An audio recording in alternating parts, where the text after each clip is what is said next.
boxing, motherfucker. Motherfuckers.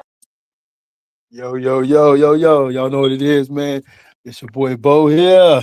All right, man. So, I gotta take a little quick, 10 minutes to talk about a few things before I get up out of here and break up out of here. So, let's start with the obvious. So, I don't know if y'all been knowing, but Max Kellerman been doing everything he can to sell stuff for boxing, right? And I understand Max Kellerman's over at the ring. He's over there at Ring Magazine. And is it me or has it seemed like Ring Magazine has turned into like a little throwaway place that these motherfuckers go when they can know, you know what I'm saying? Like when they're no longer part of the big time anymore. I remember when they had a couple guys panel. I think Steve Kim, a few other guys. I think one guy was a YouTuber. I can't even think of the dude's name. He didn't drift it off into irrelevancy. But he was a popular YouTuber also. In fact, I think he was an actor, and couldn't make it at that, then became a YouTuber. And he was over there. Now you got, Mike Coppinger, and he's been bounced around all over the place, right? Mike Coppinger started out for LA. I think he did the LA Times, but I do know he was with PBC, then he went from there to ESPN, which was supposed to be his dream job now. Now, mind you, they brought Carpenter in. And here's the thing. They brought Carpenter in when they got rid of Dan Raphael, who has since started his own thing and holding it down. But they bring, Carpenter. Now he's over at the ring because he, got booted out of ESPN. And he's over at the ring. And the same thing with Kellerman. Kellerman started out, remember Max Kellerman started HBO, then went to ESPN. Now he's over there. That's what I'm saying. It's like, it's turned into like a little haven for these motherfuckers where they go once they, get their ass, booted out. It's like, I'm saying? It's like the ring is kind of like what MySpace used to be when the internet first started. Right? You know what I'm saying? It's like it's on this ditch leg, right? So, but anyway, Max Kellerman's over there, and of course, the ring is ran by, Turkey, who's also in control of Zuffa Boxing. The ring used to be ran by Golden Boy, Oscar De La Hoya. Now it belongs to Turkey. So it should become no surprise to people that Kellerman is doing everything he can to pump up Zuffa Boxing. Right? He said, I've been waiting my whole life for this. You waiting your whole life for what? A low budget fucking boxing premiere? That's what you've been waiting your whole life for? A low budget boxing premiere that don't even have nowhere near the names it needs to be relevant. That's why they're on Paramount Plus. And let's make something very, very clear and keep something let's just not only make it very clear, right? But let's just call this what it is. Paramount Plus is not something that's known for boxing. Nobody says, hey, I want to watch boxing. Let me turn to that Paramount Plus. No, Paramount Plus is known for, for football. Yes. Right. And you can sit there and say, well, Paramount is part of CBS and blah, blah, blah. And they got all these people. That's fine. But it's not known for boxing. Nobody, when they think boxing, thinks Paramount fucking Plus. Okay. Let's keep that a bean. Let's keep that a buck. Let's be honest about it. Ain't nobody out here talking about Paramount Plus and boxing. Football, yes. Hell, maybe even the NBA, yes. Boxing, nah. Ain't nobody looking at Paramount Plus, you know what I'm saying, as a destination for fucking boxing. Now, it's not to say that it won't turn into that, because once upon a time, this zone has been around for a very long time over in Europe. It's been around for a long time because, they're big with the soccer, or what we call, football, but what we call the soccer. They've been big with that. And, that dartboard game and curling. They're big with that. Right? Now they dipped their toe in the boxing. Now they're known for being big with that. So it's not to say that Paramount Plus can't become that, but to sit there and coming from HBO, coming from ESPN, and to sit there in the ring, which looks like a fucking basement, and to sit there and say, I've been waiting my whole life for this. When it comes to Zuffa Boxing, yeah, yes, you are selling a bad product to us when you do this. But Max Kellerman has always been for sale. When he was at ESPN, he was back in Top Rank. When he was at HBO, he was back in HBO over Showtime. And, because he talked about Al Heyman and how Al Heyman overpaid fighters, right? And the thing about that was, and I'm not going to go into something longer about because I could talk about it. It wasn't that he was overpaying fighters. You can make the case, to a certain degree, there were fighters that got overpaid for some of the fights they had. But what he initially did was he lowered the cost that fighters was coming out of pocket. If you are your own promoter, well, you're not paying a promoter. So that's more money in your pocket instead of out of your pocket, right? So he eliminated a lot of the unnecessary cost that fighters had to come across. Now, did he overpay fighters? Yeah, I remember Robert Guerrero fought some dude I never heard of, got 1.5 million. But that was hey man, thank you for your service fight payment. And to sit there and say, well, Al Heyman, by overpaying fighters, he juiced up the market. No, because guess what? The other companies didn't have to do that. Top Rank didn't have to give Terrence Crawford a $3 million fight guarantee. They didn't have to do that. There's other reasons why they did that.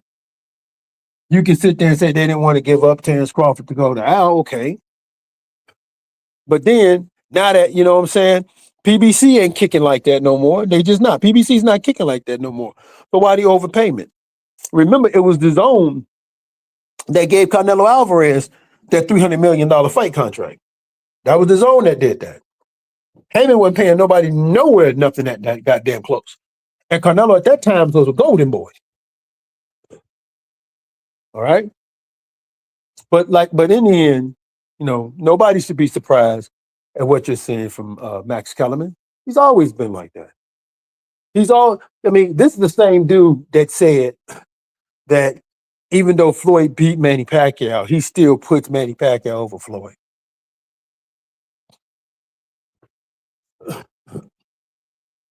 He said he still puts Manny Pacquiao over Floyd. Floyd does have a better resume than Manny Pacquiao, by the way. So nobody should be surprised. Nobody should be surprised. Next up, I want to talk about Shedduer Sanders. Now, look, y'all know your boy Bo is a football head. Football always has and always will be my passion, right?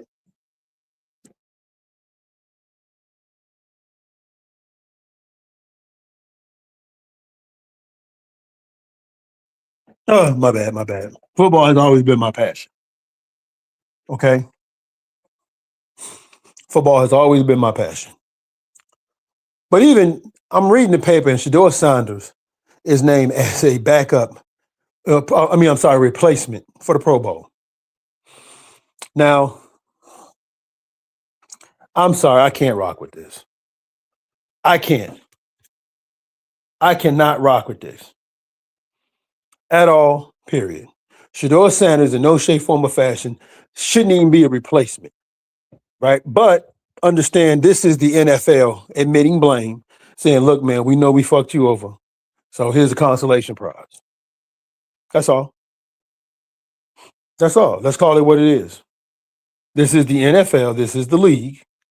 Pretty much saying, acknowledging they know they kind of screwed him over in the draft, right? They know they colluded against him in the draft. Okay. You overcame that despite everything we tried to do to you. So you know what, man?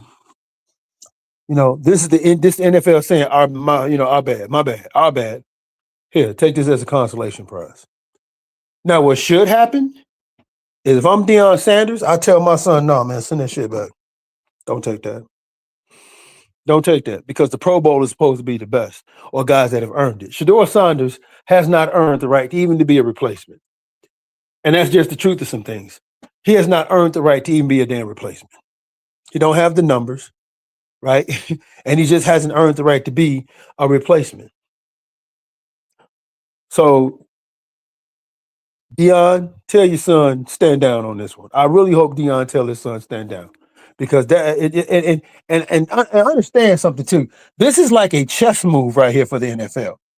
Okay? Because if Shedduer takes this and goes, you're pretty much being complicit in accepting what happened to you. and you should never accept what they done to you, right? You ain't got to talk about it, but don't just accept it. If you take this and go to the Pro Bowl, you're actually acknowledging their apology by taking this, because this is their way of apologizing. You're actually, you know what I'm saying, accepting their apology by taking that Pro Bowl and going to it. You're actually, you know, absolving them of what they did by screwing you over by saying, well, look, we put them in the Pro Bowl.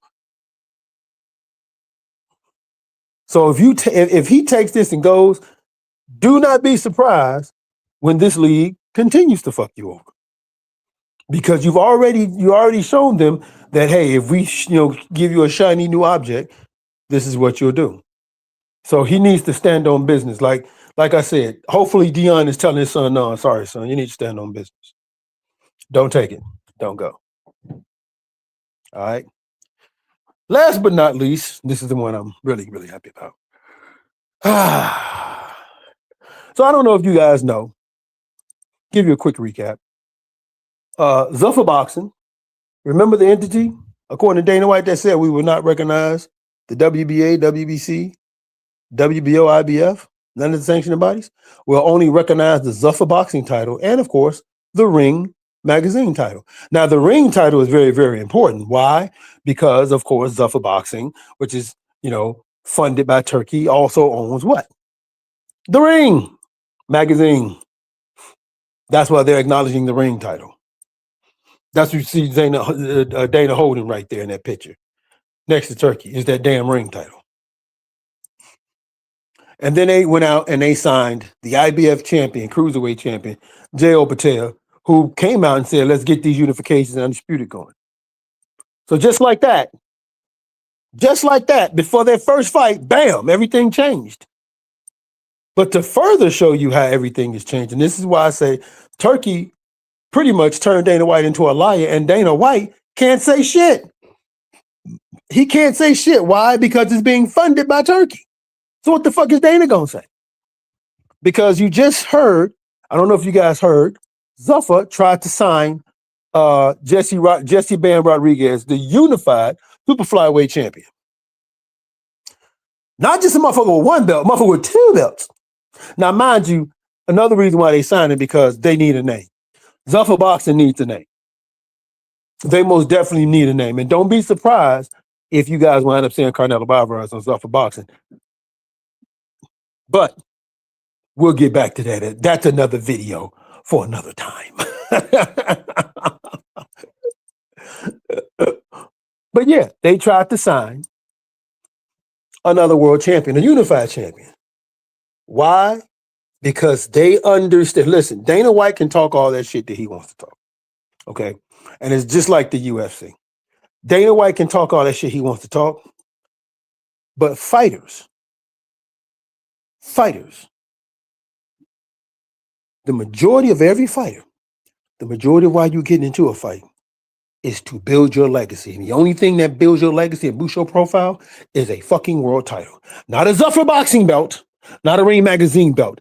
An actual fucking world title that recognizes you as a world champion, that improves your motherfucking stock as a world champion, that when you sit down at that fucking negotiation table and you start making negotiations, you use that world title as your goddamn leverage. That world title is your fucking leverage. So when Zuffa Boxing sat up there and talked that crap they talked, when Dana White said that, spewed that stuff out his mouth, I knew then that was not going to hold, because fighters are in the sport primarily to be world champions, right? Making money, everybody understands making money comes after you have achieved a certain level of notoriety and titles, right? Because you can hold a world title. For example, Manny Pacquiao fought a guy by the name of Diaz. He was WBO champion. Nobody knew who this dude was. Fights Manny Pacquiao, boom, made a big paycheck. Simply because he was a world champion. Okay? Who else? It's a lot of people out there that hold world titles that people don't know anything about until they fight somebody known, and that's when they get their first big check. Right? That's when they get their first big check. Okay? William Skull. Nobody knew who William Skull was. He got a chance, but he got a chance to fight who? Canelo Alvarez. Made him a nice fat check. You know, whether that check was $3 million or $5 million, it don't fucking matter. He made a nice fat check by being a world champion. Fought Canelo Alvarez. Bam.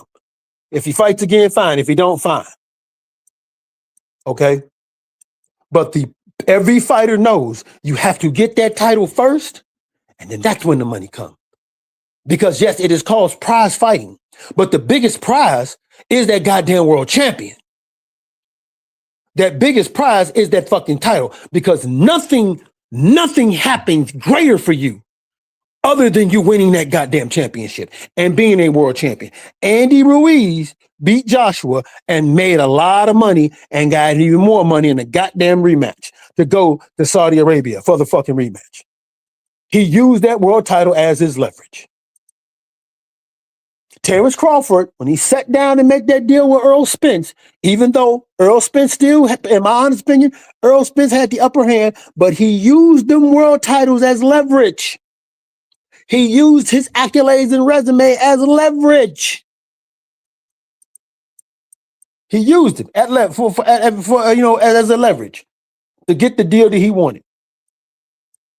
Even though, and I still say, man, Earl could offer that dude 60-40 and be like, hey, man, take it or leave it, because I've been selling and doing pay-per-views. So when Dana came out and said that, understand that was never going to last, because you're not going to get no fighters over there.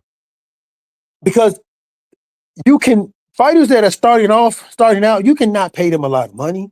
But once they become world champion, that's just the thing about it. Everything changed once you become world champion, because you've leveled up. That's no different than in your job. If you start out, let's just say you start out being, just a regular employee, then you move up to assistant manager and manager. Each elevation comes with more money. Same thing with boxing. Once you start out as a prospect.